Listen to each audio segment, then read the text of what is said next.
Pemirsa, kapal pengungsi Rohingya yang terbalik di perairan Kabupaten Aceh Barat telah berhasil dievakuasi oleh tim Basarnas dan petugas gabungan.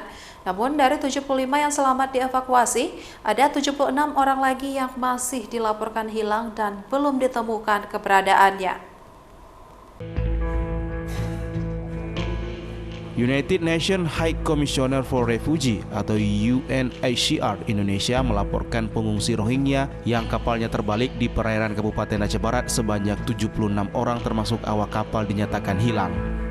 Kapal pengungsi Rohingya yang ditumpangi sekitar 151 orang tersebut terbalik dan terombang-ambing selama 2 hari di tengah laut Aceh Barat. Pada Kamis kemarin, tim Basarnas dan petugas gabungan telah berhasil mengevakuasi sebanyak 75 orang, terdiri 45 orang laki-laki, 18 orang perempuan, dan 9 orang anak-anak.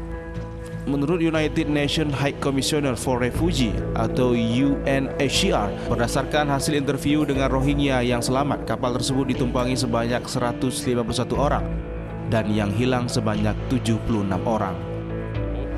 Ya, total penumpang, kita menanyakan berapa ada total penumpang yang ada di kapal yang sebelum tenggelam.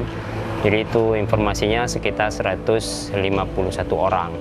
Dengan 142-nya adalah mereka, kemudian sisanya adalah kru kapal ataupun yang mengemudikan kapal sebelum tenggelam. Jadi untuk hari ini itu lebih ke pengobatan luka-luka aja, luka-luka. Terus tadi juga ada yang beberapa yang mengalami seperti dispepsia ataupun keluhan lambung kayak gitu terus.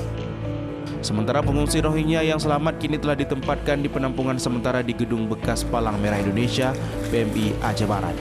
Para etnis Rohingya yang selamat terlihat antri menjalani pemeriksaan kesehatan. Rata-rata mereka mengalami luka-luka di bagian kaki, batuk, dan demam. Dari Kabupaten Aceh Barat, Absah iNews melaporkan.